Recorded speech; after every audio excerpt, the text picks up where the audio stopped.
اب اللہ تعالیٰ اس پیغمبر جس کے ایمان کا یہ لیول تھا نا، اس کی کوالٹیز بتا رہا ہے کہ وہ کیسا پیغمبر تھا، اس نے کس کمٹمنٹ کے ساتھ لائف گزاری ہے، اور اس کے بعد وہ جب موت کی طرف جانے لگا ہے تو اس نے اپنی اولاد کو کیا نصیحت کی ہے۔ کوئی پراپرٹی تقسیم کرنے کی، کوئی بینک بیلنس کی، کوئی یہ نصیحتیں نہیں ہیں۔ نصیحت کیا ہے؟ وَوَصَّى بِهَا إِبْرَاهِيمُ بَنِيهِ وَيَعْقُوبُ، اور وصیت کی ابراہیم نے اپنے بیٹوں کو اور یعقوب نے بھی اپنے بیٹوں کو۔ ابراہیم علیہ السلام کے دو بیٹے تھے، اسماعیل اور اسحاق۔ اسحاق علیہ السلام کے آگے سے بیٹے تھے یعقوب، اور ان کے آگے 12 بیٹے تھے، جن میں حضرت یوسف علیہ السلام بھی شامل ہیں۔ تو اللہ تعالیٰ ہمارا یہ دونوں پیغمبروں نے اپنے بچوں کو نصیحت کی، اور کیا کہا؟ یہ موت کے وقت نصیحت ہو رہی ہے، وہ آگے ذکر بھی آ جائے گا کہ یہ نزع کے عالم میں وہ کہہ رہے ہیں،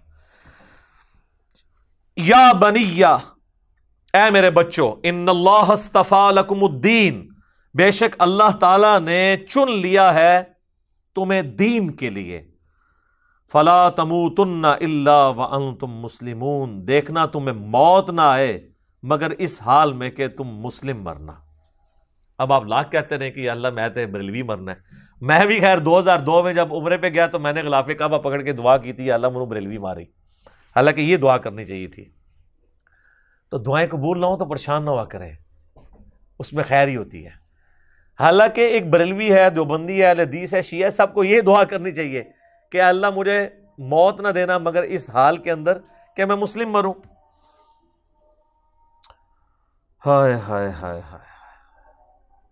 تو میرے بھائیو، یہ مسلم جو لفظ ہے نا جی، یہ اللہ کو بڑا پسند ہے۔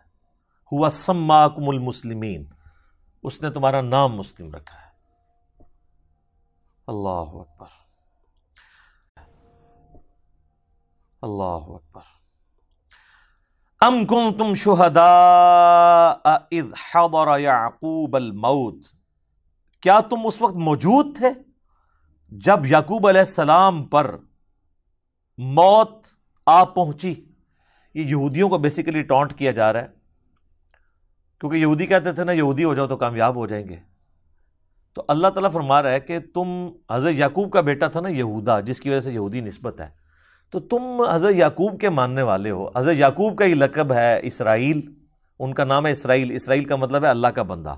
تو اسرائیل نام سے ہمیں کوئی چڑ نہیں ہے، اسرائیل ملک بھی ہے نا۔ تو اب قرآن کی سورت بھی ہے، سورہ بنی اسرائیل آئے جو سورت نمبر 17 ہے، اس کا نام سورت الاسراء بھی ہے۔ تو اللہ تعالیٰ ہمارا یہودیوں، کیا تم اس وقت وہاں موجود تھے جب یعقوب علیہ السلام کی موت کا وقت قریب تھا؟ ان کے 12 بیٹے وہاں بیٹھے تھے، وہ اپنے بیٹوں کو نصیحت کر رہے تھے۔ اچھا، یہاں پہ بھی موت کا لفظ آیا ہے، وصال شریف نہیں آیا۔ جب آ پہنچی موت ان پر، اذ قال لبنیہ، جب انہوں نے اپنے بیٹوں سے پوچھا، ما تعبدون من بعدی، بتاؤ میرے مرنے کے بعد تم کس کی عبادت کرو گے؟ ہائے ہائے ہائے۔ قالوا نعبد الہک و الہ آبائک ابراہیم و اسماعیل و اسحاق الہا واحدا، تو انہوں نے کہا کہ ہم عبادت کریں گے آپ کے رب کی، جو آپ نے تعارف کروایا ہے، اور آپ کے باپ ابراہیم اور اسماعیل اور اسحاق کے رب کی، الہ واحدہ، جو کہ اکیلا یکتا الہ معبود ہے۔ یہاں پہ دیکھیں، حالانکہ حضرت یعقوب کے جو بیٹے ہیں، اسماعیل تو ان کے اس اعتبار سے چچا لگتے ہیں، کیونکہ ان کے جو ڈائریکٹ دادا ہیں وہ تو حضرت اسحاق ہیں، اسماعیل تو نہیں ہے، کیونکہ اسحاق کی اولاد سے ہے نا۔ لیکن یہاں پہ انہوں نے حضرت اسماعیل کو بھی باپ کہا ہے، تو یہاں سے یہ بات پتہ چلی کہ چچا کے لیے بھی باپ کا لفظ بولا جا سکتا ہے۔ ٹھیک ہے، اسی کو میں نے دلیل بنایا تھا صحیح مسلم کی جو حدیث ہے کہ تیرا باپ اور میرا باپ آگ میں ہے، اس میں یہ الفاظ نہیں تھے کہ تیرا والد اور میرا والد آگ میں ہے، وہ نبی علیہ السلام نے اپنے چچا کی طرف نسبت کی تھی۔ وَنَحْنُ لَهُ مُسْلِمُونَ، اور ہم اسی کے تابع فرمان ہیں۔ پھر مسلم کا لفظ آ گیا جی، کیا بات ہے۔ اچھا، بعض لوگوں نے اس سے بابے ثابت کیے، وہ کہتے ہیں دیکھیں حضرت یعقوب کے بیٹے بھی کہہ رہے ہیں ابا جی اسی تو اڈے دین دے پیچھے ہیں، تقلید ثابت کی ہے اس سے۔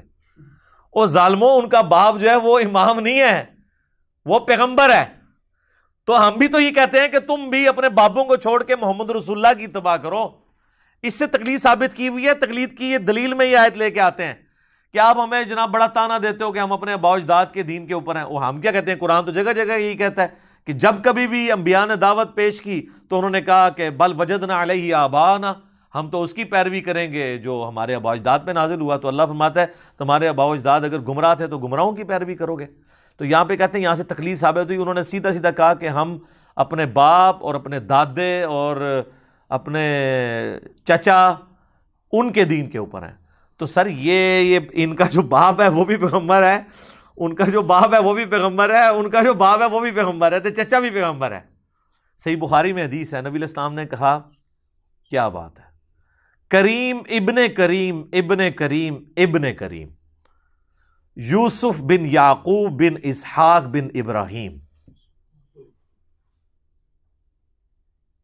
یعنی چاروں پوری نسل جو ہے، ویسے تو آگے بھی چلتی ہے، یوسف کا باپ یعقوب، ان کا باپ اسحاق اور ان کا باپ ابراہیم علیہم السلام اجمعین. تلک امۃ قد خلت، یہ ایک بڑی عظیم امت تھی جو گزر چکی. ہائے ہائے، تم لوگ ان کے نام کے اوپر ہی کھا رہے ہو. لہا ما کسبت ولکم ما کسبتم، دیکھو جو کمائے انہوں نے نیک اعمال وہ اپنے لیے کمائے، تمہارے لیے وہ اعمال ہوں گے جو تم کرو گے، یعنی ان کے اعمال تمہیں کوئی فائدہ نہیں پہنچائیں گے. ولا تسألون عما كانوا يعملون، اور تم سے یہ نہیں پوچھا جائے گا کہ انہوں نے کون سے نیک اعمال کیے، تم سے یہ پوچھا جائے گا تم نے کون سے نیک اعمال کیے. وہ کہتے تھے ہمیں ابراہیمی نسبت کام آئے گی، یہودی کہتے تھے، نصرانی بھی. اللہ نے فرمایا تو بڑی پاکیزہ امت تھی، وہ گزر گئی، اپنے اعمال اپنے ساتھ لے گئی ہے، کوئی پیچھے تم لوگوں کے لیے تو نہیں چھوڑ گئی. اسی کانٹیکسٹ میں ایک صحیح مسلم میں حدیث ہے، نبی صلی اللہ علیہ وآلہ وسلم نے فرمایا قیامت والے دن جس کے عمل نے اسے پیچھے کر دیا اس کا نسب اسے آگے نہیں کر سکتا. اور اسی کو ہمارے نبی علیہ السلام نے کھول کھول کے بیان کیا، بخاری مسلم دونوں میں حدیث ہے، اے میری بیٹی فاطمہ میرے مال سے جو لینا ہے لے لے، اگر اللہ کے حضور پکڑی گئی تو میں تیرے کچھ کام نہیں آؤں گا. پھر صرف اپنی بیٹی فاطمہ کو نہیں کہا، بخاری مسلم میں الفاظ ہیں، اے میرے چچا عباس میرے مال سے کچھ لینا ہے تو میں تجھے دے دوں گا، اللہ کے حضور پکڑا گیا تو میں کچھ کام نہیں آؤں گا. اے میری پھپھی صفیہ تو نے میرے مال سے کچھ لینا ہے تو مجھ سے لے لے، اللہ کے حضور پکڑی گئی تو میں تیرے کچھ کام نہیں آؤں گا. تو یہاں پہ نیک اعمال مراد ہے، ادھر برے اعمال مراد نہیں. یہ بعض لوگ کہتے ہیں نا مشاجرات صحابہ ڈسکس نہیں کرنے چاہیے، جو فوت ہو چکے وہ اپنے اعمال لے گئے. تو اس میں یہ آیت پیش کرتے ہیں، یہ آیت دو دفعہ آئے گی. ایک یہ آئی ہے آیت نمبر 134 سورۃ البقرہ کی، اور 141 بھی یہی ریپیٹ ہوگی، پارہ نمبر 1 کی آخری آیت. تو اس پہ میرا یوٹیوب پہ سوال بھی ہے، کیا قیامت الدن کربلا کے بارے میں سوال ہوگا؟ تو میں نے اس میں بھی بتایا تھا کہ یہاں پہ نیک اعمال کا ذکر ہے. اگر یہاں پہ برے اعمال کا ذکر ہوتا نا تو وہ لاجیکلی ہو نہیں سکتا تھا، اس لیے کہ پورا قرآن بھرا ہوا ہے اس چیز سے کہ جو لوگ پہلے گزر چکے ہیں، جو آگے گزر چکے، انہوں نے جو برے اعمال کیے اللہ نے ان کو کرٹیسائز کیا. خود جو برادران یوسف ہیں وہ کیا مر نہیں چکے تھے؟ برادران یوسف تو وہ صحابی ہیں کہ اس طرح کے تو ہمارے نبی علیہ السلام کے صحابہ بھی نہیں ہیں، کیونکہ برادران یوسف جو ہیں وہ دو طرف سے صحابی ہیں، ان کے بھائی بھی پیغمبر ہیں اور باپ بھی پیغمبر ہے، اور تیسری نسبت دادا بھی پیغمبر، اور چوتھی نسبت پردادا بھی پیغمبر. ایڈے تگڑے صحابہ ہیں اور مسلمان بھی ہیں، کافر نہیں ہیں.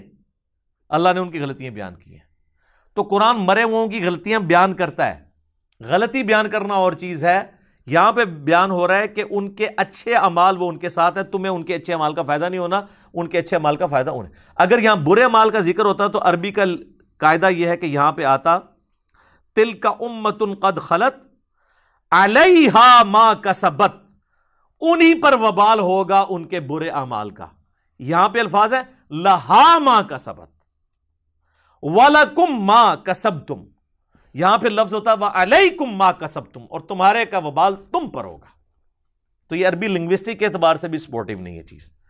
یہ میں نے ایک وسوسہ جو ہے وہ ٹیکل کر دیا. وَقَالُوا كُونُوا هُودًا أَوْ نَصَارَىٰ تَهْتَدُوا، اور یہ کہتے ہیں کہ بن جاؤ یہودی یا نصرانی تو کامیاب ہو جاؤ گے. تو ہمیں بھی یہی کہتے ہیں، ہمیں بھی تو یہی کہتے ہیں نا. وہ کہتے ہیں دیکھیں جی آپ حنفی بھی ہو سکتے ہیں، شافی بھی ہو سکتے ہیں، مالکی بھی ہو سکتے ہیں، حنبلی بھی ہو سکتے ہیں، آپ بے شک رفع الذہن کریں لیکن آپ جو ہے محمدی ہو کے نہ کریں. تو اللہ تعالیٰ یہاں پہ کیا کہہ رہا ہے کہ تمہیں محمدی ہونا ہے. یہ کہتے ہیں سنی ہو جاؤ، شیعہ، کوئی ایک فرقہ بنا لو. اللہ کہہ رہا ہے کہ یہ بھی، یہ پرانے بھی یہ کہتے تھے، قل بل ملت ابراہیم حنیفا وما کان من المشرکین. اے نبی تم فرماؤ نہیں، ہم تو بلکہ ملت پہ ابراہیم کی جو مشرک نہیں تھے. ٹھیک ہے، ملت ابیکم ابراہیم، پیروی کرو اپنے باپ ابراہیم کی ملت کی. ہوا سماکم المسلمین، جس نے تمہارا اسم مسلم رکھ دیا ہے. من قبل وفی ھذا، اس قرآن کے نزول سے پہلے ابراہیم نے رکھا اور اس کتاب میں اللہ نے بھی رکھ دیا. تو یہ اللہ کا بھی حکم ہے، ابراہیم کا بھی حکم ہے. اور یہاں پہ نبی الاسلام کو اللہ نے حکم دے دیا کہ آپ نے بھی یہی کہنا ہے ان کو، یہودیوں کو، کہ بھئی ہم تو ابراہیم کے دین پہ. قولو، اے مسلمانوں کہو ڈنکے کی چوٹ پہ. یہ اب ہمارے ایمانیات آ رہے ہیں کہ کون کون سے ایمان ہمارے ہونے چاہیے. آمنا، ہم ایمان لاتے ہیں، باللہ، اللہ پر، نمبر 1. وما انزل الینا، اور ایمان لاتے ہیں جو ہماری طرف نازل ہوا، یعنی قرآن. وما انزل الی ابراہیم، اور جو نازل ہوا اس قرآن کے نزول سے پہلے ابراہیم پہ، صحف ابراہیم و موسیٰ. و اسماعیل، اور جو اسماعیل پر. و اسحاق، اور اسحاق پر. و یعقوب والاسباط، اور یعقوب اور ان کی اولاد کے اوپر، یعنی حضرت یوسف علیہ السلام. اور آگے آپ کو میں نے بتایا نا کئی دفعہ کہ بخاری مسلم میں حدیث ہے کہ مسلسل 1400 سال تک حضرت موسیٰ علیہ السلام سے لے کر حضرت عیسیٰ علیہ السلام تک، یہ بھی 1400 سال بنتے ہیں. اور اس سے پیچھے چلے جائیں نا، حضرت ابراہیم سے موسیٰ علیہ السلام تک، وہ بھی 1400 سال بنتے ہیں. جب بھی کوئی نبی فوت ہونے لگتا تھا نا، تو اپنی جگہ ایک نبی کو خلیفہ بنا کے جاتا تھا. بنی اسرائیل میں انتظام حکومت ہمیشہ نبیوں کے ہاتھ میں رہا ہے. تو ہم ایمان لاتے ہیں. اچھا، اب ہم اگرچہ یہودیوں کے عقیدوں سے اگری نہیں کرتے، لیکن یہودی جن پیغمبروں کو مان رہے ہیں ان پہ ہم ایمان رکھتے ہیں. ہائے ہائے ہائے. وما اوتی موسیٰ، اور جو کچھ اللہ نے دیا تھا موسیٰ کو، یعنی تورات. وعیسیٰ، یعنی انجیل دی تھی عیسیٰ علیہ السلام کو. وما اوتی النبیون من ربہم، اور جو کچھ دوسرے پیغمبروں کو بھی دیا گیا تھا، سارے پیغمبر کور کر دیے، سب پہ ہم ایمان لاتے ہیں. لا نفرق بین احد منہم، ہم ایمان لانے میں کسی پیغمبر میں کوئی فرق نہیں کرتے. وَنَحْنُ لَهُ مُسْلِمُونَ، اور ہم اسی کے تابع فرمانا. لے جی مسلم لفظ پھر آ گیا. جنہ چڑ او پہلے سپارے جی کتنی دفعہ مسلم لفظ آ چکا ہے. پورے سپارے چ بریلوی تو بندی والا حدیث نہیں آئے گا، شیعہ آ جائے گا لیکن وہ اور معنوں میں آتا ہے. لیکن مسلم ہی مسلم ہے جی، ہم سر تسلیم خم کرتے ہیں اسی کے لیے. لا نفرق بین احد منہم، ہم رسولوں میں ایمان لانے میں فرق نہیں کرتے. تو یہاں پر میرے بھائیوں 2 عقیدوں کو سمجھ لیں. ایک ہے تفضیل بین الرسل، یعنی انبیاء میں فضیلت دینا ایک پیغمبر کو دوسرے پیغمبر کے اوپر. اور دوسرا عقیدہ ہے تفریق بین الرسل، رسولوں میں فرق کرنا. تو اسلام کہتا ہے کہ رسولوں میں ایمان لانے میں آپ نے فرق نہیں کرنا. یہ تو ہے حرام اور کفری عقیدہ. البتہ تفضیل بین الرسل جو ہے، ایک نبی کو دوسرے نبی کے اوپر فضیلت دینا بشرطے کہ دوسرے پیغمبر کی تنقیص نہ کی جائے، تو یہ قرآن کی ڈاکٹرن میں بالکل درست ہے. تلک الرسل فضلنا بعضهم علی بعض، یہ رسول ہیں، ہم نے بعض رسولوں کو بعض پہ فضیلت دی ہے. پارہ نمبر 3 اسی سے سٹارٹ ہوگا انشاءاللہ، میں وہاں پہ جا کے اسے تفصیل سے بیان کروں گا. یہاں پہ موٹی بات سمجھ لیں کہ ایمان لانے میں آپ فرق نہیں کر سکتے. البتہ فضیلت میں فرق ہے، اس فرق کو بیان کرنا بھی جائز ہے بشرطے کہ تنقیص نہ ہو. صحیح بخاری اور مسلم کی متفق علیہ حدیث ہے کہ ایک مسلمان اور یہودی کا جھگڑا ہوا. یہودی نے کہہ دیا کہ اللہ تعالیٰ نے حضرت موسیٰ علیہ السلام کو سارے جہان والوں پہ فضیلت دی. مسلمان نے کہا کہ اللہ تعالیٰ نے محمد صلی اللہ علیہ وآلہ وسلم کو سارے جہان والوں پہ فضیلت دی. اسی لڑائی کے دوران مسلمان نے تھپڑ مار دیا یہودی کے. وہ شکایت لے کے آیا نبی علیہ السلام کے پاس. تو آپ صلی اللہ علیہ وآلہ وسلم نے فرمایا کہ مجھے اس طرح پیغمبروں پہ فضیلت مت دو. اللہ کی قسم قیامت والے دن جب مخلوقات کو اٹھایا جائے گا تو میں دیکھوں گا کہ مجھ سے پہلے ہی حضرت موسیٰ علیہ السلام اللہ کے عرش کا پایا تھامے ہوئے کھڑے ہوں گے. مجھے نہیں پتا کہ ان پہ قیامت کی بے ہوشی طاری نہیں ہوئی، یا اس بے ہوشی کے سبب جو دنیا میں اللہ کی تجلی کی وجہ سے بے ہوش ہوئے جو سورۃ الاعراف کی آیت نمبر 143 کے اندر آتی ہے، اللہ تعالیٰ سے قیامت کی بے ہوشی ان سے ختم کر دی ہے۔ تو ایک جزوی فضیلت موسیٰ علیہ السلام کی نبی علیہ السلام نے بیان کی، اور پھر وہیں پہ آپ نے الفاظ استعمال کیے، آپ نے فرمایا کہ مجھے یونس علیہ السلام پہ بھی فضیلت مت دو۔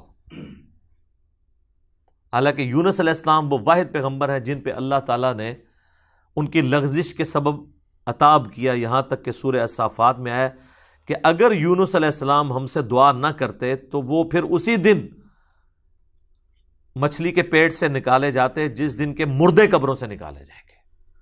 اور وہ دعا ہی ہے سورہ الانبیاء میں، لا الہ الا انت سبحانک انی کنت من الظالمین۔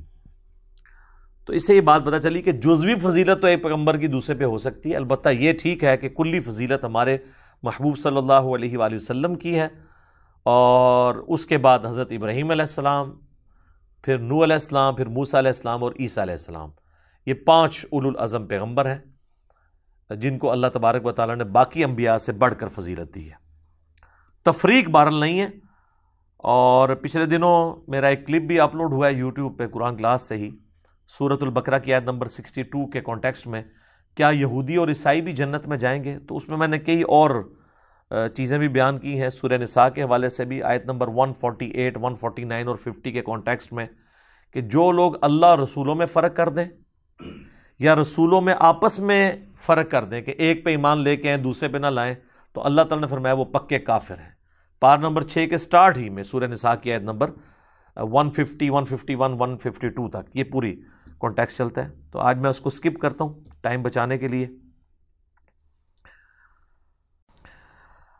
فَإِنْ آمَنُوا، پس اگر وہ بھی ایمان لے آئیں، یعنی یہود و نصارہ بھی ایمان لے آئیں، بِمِثْلِ مَا آمَنْتُمْ بِهِ، اس طریقے پر جس طریقے پہ اے مسلمانوں تم اور تمہارے پیغمبر لے کر آئے ہوئے ہیں ایمان، فَقَدْ اهْتَدَوْا، تو وہ پھر ہدایت پا جائیں گے۔ لیکن ظاہر ہے وہ کہاں سے لائیں؟ کرسچنز جو ہیں وہ حضرت عیسیٰ علیہ السلام کو مانتے تھے، نبی علیہ السلام کا انکار کرتے تھے۔ جیوز جو ہیں وہ حضرت موسیٰ علیہ السلام کو مانتے تھے، عیسیٰ علیہ السلام کا اور ہمارے محبوب صلی اللہ علیہ وآلہ وسلم کا انکار کرتے تھے۔ تو اللہ تعالیٰ پھر ان کو ساتھ ہی فرما رہا ہے وَإِن تَوَلَّوْا، اگر یہ منہ پھیر لیں، فَإِنَّمَا هُمْ فِي شِقَاقٍ، تو یہ خوب جان لو کہ وہ شکی ہو چکے ہیں، مخالفت پہ تلے ہوئے ہیں۔ فَسَيَكْفِيكَهُمُ اللَّهُ، تو پھر ایسوں کے مقابلے پر اللہ تمہارے لیے کافی ہے۔ وَهُوَ السَّمِيعُ الْعَلِيمُ، اور وہ سننے والا ہے، علم والا ہے۔ تو جو ڈھیٹ لوگ ہیں ان کو ان کے حال پہ چھوڑ دینا ہے، اللہ پر توکل کرنا ہے۔ یہ جو آیت ہے فَسَيَكْفِيكَهُمُ اللَّهُ، یہ آیت اس اعتبار سے بھی بڑی اہم ہے کہ جو توپ کاپی میوزیم ہے ٹرکی کے اندر، جہاں پہ مصحف عثمانی رکھا ہوا ہے میوزیم کے اندر، وہ مصحف کا وہ پورشن اس میں آج بھی کھلا ہوا ہے کہ حضرت عثمان غنی رضی اللہ تعالیٰ عنہ جب تلاوت کر رہے تھے اور ان پہ قاتلانہ حملہ ہوا تو ان کے خون کا جو دھبا ہے وہ جس حصے کے اوپر پڑا وہ یہی آیت کا یہ والا حصہ تھا، فَسَيَكْفِيكَهُمُ اللَّهُ، تیرے لیے اللہ ہی کافی ہے۔ تو حضرت عثمان کے لیے اللہ ہی کافی ہے رضی اللہ تعالیٰ عنہ علیہ السلام۔ تو یہ ایک سمجھ لیں کرامت ہے حضرت عثمان کی، وہ آج تک موجود ہے۔ صبغۃ اللہ، اللہ کا رنگ، ومن احسن من اللہ صبغہ، اللہ سے بہتر کس کا رنگ ہو سکتا ہے، وَنَحْنُ لَهُ عَابِدُونَ، اور ہم اسی کی عبادت کرتے ہیں۔ قُلْ أَتُحَاجُّونَنَا فِي اللَّهِ، اے نبی ان سے فرماؤ اے یہود و نصارہ، کیا تم اللہ کے بارے میں ہم سے جھگڑا کرتے ہو، حالانکہ اللہ کو تم بھی مانتے ہو، یہودی بھی اور نصرانی بھی۔ وَهُوَ رَبُّنَا وَرَبُّكُمْ، جبکہ وہ ہمارا بھی رب ہے اور تمہارا بھی رب ہے، اللہ تو سانجھا ہے نا۔ سورہ ال عمران میں بھی آگے چل کے آئے گا آیت نمبر 64 میں، قُلْ يَا أَهْلَ الْكِتَابِ تَعَالَوْا إِلَىٰ كَلِمَةٍ سَوَاءٍ بَيْنَنَا وَبَيْنَكُمْ أَلَّا نَعْبُدَ إِلَّا اللَّهَ، اہل کتاب آؤ اس ایک بات پہ تو ہم اکٹھے ہو جائیں جو تم میں اور ہم میں کامن ہے، کہ ہم مت پوجیں کسی کو سوائے اس کے۔ وَلَنَا أَعْمَالُنَا وَلَكُمْ أَعْمَالُكُمْ، ہمارے لیے ہمارے اعمال ہوں گے، تمہارے لیے تمہارے اعمال ہوں گے۔ وَنَحْنُ لَهُ مُخْلِصُونَ، اور ہم اسی کے لیے اپنے دین کو خالص کرتے ہیں۔ یہ 3 ٹرمنالوجیز آئی ہیں، اللہ تعالیٰ نے اہل ایمان کی نشانی بتائی ہے۔ پہلی کیا آئی ہے؟ سورہ البقرہ کی آیت نمبر 136 میں، وَنَحْنُ لَهُ مُسْلِمُونَ، اے مسلمانوں تم یہ کہو کہ ہم اللہ کے سامنے مسلم ہوتے ہیں، سر تسلیم خم کرتے ہیں۔ پھر آئی 138 نمبر آیت میں وَنَحْنُ لَهُ عَابِدُونَ، ہم اسی کے عبادت گزار ہوتے ہیں۔ اور پھر 139 میں آئی وَنَحْنُ لَهُ مُخْلِصُونَ، اور ہم اپنے دین کو خالص کرتے ہیں اس کے لیے۔ ام تقولون ان ابراہیم واسماعیل واسحاق ویعقوب والاسباط كانوا ہودا او نصارا، کیا یہ لوگ کہتے ہیں کہ ابراہیم اور ان کے بیٹے اسماعیل و اسحاق اور ان کے آگے سے بیٹے یعقوب اور ان کی پوری اولاد یہودی یا نصرانی تھے؟ قل اانتم اعلم ام اللہ، اے نبی ان سے فرماؤ کیا تم زیادہ جانتے ہو اللہ سے بھی؟ اللہ نے تو ان کے موت کے وقت کا ذکر کر دیا ہے۔ یہ کانٹیکسٹ وہ چل رہا ہے کہ حضرت یعقوب نے اپنی موت کے وقت جب اپنے بچوں سے پوچھا تو انہوں نے کہا مسلم ہوں گے، تو اللہ نے مارا ان کی موت کے وقت میں وہاں پر تھا، جیسا کہ اس کی شان کے لائق ہے۔ تم اللہ کو یہ بتانا چاہ رہے ہو کہ وہ یہودی یا نصرانی ہونے کی وصیت کر کے گئے تھے اپنے ماننے والوں کو، وہ تو مسلم ہونے کی وصیت کر کے گئے تھے۔ کیا تم اللہ سے زیادہ جانتے ہو؟ وَمَنْ أَظْلَمُ مِمَّنْ كَتَمَ شَهَادَةً عِنْدَهُ مِنَ اللَّهِ، اس سے بڑھ کر ظالم کون ہے جو اللہ کی گواہی کو چھپا دیتا ہے جو اللہ کی طرف سے آئی ہے۔ یعنی یہود و نصارہ تمہاری کتابوں میں آخری پیغمبر کی نشانیاں موجود تھیں، تم نے جان بوجھ کے ان کے اوپر پردہ ڈالا، اپنی پبلک کو پتہ نہیں چلنے دیا، تو سب سے بڑے ظالم تو تم ہو۔ وَمَا اللَّهُ بِغَافِلٍ عَمَّا تَعْمَلُونَ، اور اللہ تعالیٰ غافل نہیں ہے جو کچھ تم کرتوت کر رہے ہو۔ اس کے اندر دھمکی چھپی ہوئی ہے کہ یہ جو کرتوت کر رہے ہو دنیا میں اگر اللہ نے نہ بھی پکڑا، آخرت میں تمہاری پکڑ آئے گی۔ تِلْکَ أُمَّةٌ قَدْ خَلَتْ، ہاں وہ ایک عظیم امت تھی گزر گئی، لَهَا مَا كَسَبَتْ، اپنے اعمال اپنے ساتھ لے گئی، جو انہوں نے نیک اعمال کیے تھے وہ انہوں نے اپنے لیے کیے تھے۔ وَلَكُمْ مَا كَسَبْتُمْ، اور تمہارے لیے تمہارے اعمال ہوں گے، تمہیں یہ نسبت کام نہیں آئے گی کہ ہم ابراہیمی ہیں، نہیں۔ وَلَا تُسْأَلُونَ عَمَّا كَانُوا يَعْمَلُونَ، اور تمہیں یہ نہیں پوچھا جائے گا کہ وہ کیا کیا کرتے تھے، تمہیں یہ پوچھا جائے گا کہ تم کیا اعمال لے کر آئے ہو۔ اللہ اکبر۔ وہ ڈاکٹر اسرار صاحب یہ جب آیات پڑھا کرتے تھے نا تو وہ یہی کہا کرتے تھے کہ بھئی ابراہیم علیہ السلام، حضرت اسماعیل علیہ السلام، اسحاق علیہ السلام، ان کے بارے میں جو اللہ تعالیٰ فرما رہا ہے نا کہ وہ نہ تو یہودی تھے نہ نصرانی تھے، تو مسلمانوں کے لیے بھی اس میں یہ چیز چھپی ہوئی ہے کہ تمہارے پیغمبر بھی نہ سنی تھے نہ شیعہ تھے، بلکہ وہ بھی مسلم تھے، کیونکہ ظاہر ہے اللہ تعالیٰ نے سابقہ جو امت مسلمہ ہے، چاہے وہ یہودی ہوں یا نصرانی، ان کے ذریعے اس لیٹسٹ امت مسلمہ کو ترغیب دلائی ہے کہ تم اسی ڈگر کے اوپر نہ چل پڑنا، عبرت کے طور پہ یہ ساری باتیں بیان کر دی جس پہ چل کے وہ لوگ گمراہ ہوئے، تم اپنا قبلہ درست کر لینا۔ تو ہم اللہ تعالیٰ سے دعا کرتے ہیں کہ اللہ تعالیٰ ہمیں ایمان کی حالت میں موت دے، مدینہ شریف میں موت، بقیع غرقد میں مدفن، اور جنت الفردوس میں اپنے محبوب صلی اللہ علیہ وآلہ وسلم کا پڑوس نصیب فرمائے، اور مسلم کہلانے پر فخر محسوس کرنے کی توفیق عطا فرمائے، اسلام کے اوپر موت دے۔ آپ دیکھ لیں جو جنازے کی دعا ہے وہ ہو تو میت کے اوپر رہی ہوتی ہے، لیکن بس وہ میت کے لیے تو ایک ہی لفظ ہے، باقی ساری زندوں کے لیے دعا ہوتی ہے۔ اللہم اغفر لی حینا، پہلی دعا ہے اے اللہ بخش دے ہمارے زندوں کو، و میتینا، اور ہمارے مردوں کو، و شاہدینا، اور ان کو جو یہاں پہ موجود ہیں، و غائبینا، اور جو یہاں پہ موجود نہیں ہیں، و ذکرینا و انثانا، اور مرد ہوں یا عورت ہوں سب کو بخش دے۔ تو یہ ہمارے لیے دعائیں آگے، اللہم من احییتہ منا فاحیہ علی الاسلام، اے اللہ ہمیں اگر زندہ رکھنا تو اسلام پہ زندہ رکھنا، ومن توفیتہ منا فتوفہ علی الایمان، اور اگر ہمیں موت دینا تو ایمان کی حالت میں موت دینا۔ پڑھنے جنازہ گئے ہیں آپ اور دعائیں ساری اپنے لیے ہو رہی ہیں سوائے ایک دعا کے، تو یہ جنازہ اس لیے نہیں رکھا گیا ہوا کہ اس صرف میت کا پروٹوکول ہے، بلکہ میت کے اوپر آخرت کو بھی یاد کرنا ہے۔ جو صحیح مسلم میں حدیث ہے کہ میں تمہیں منع کرتا تھا قبروں پہ جانے سے، کیونکہ نئی نئی قوم بت پرستی سے پھری تھی، اب میں تمہیں حکم دیتا ہوں کہ تم قبروں پہ جاؤ تاکہ تمہیں آخرت کی یاد آئے۔ تو جنازہ بھی آخرت کی یاد کے لیے ہے، اس لیے نہیں ہے کہ آپ جا کے وہاں پہ اپنے واٹس ایپ چیک کرنا شروع کر دیں موبائل پہ میسیجز چیک کرنا شروع کر دیں. آپ دیکھ رہے ہوتے ہیں کہ وہاں پہ بھی لوگ یہی کچھ کر رہے ہوتے ہیں زیادہ تر. ایون چھوٹا سا جنازہ ہوتا ہے اس میں بھی موبائل آف کرنے کے لیے تیار نہیں ہوتے. اس کے اندر موبائل کتنے لوگوں کے بول رہے ہوتے ہیں, یہ آپ غفلت کا عالم دیکھ لیں لوگوں کا.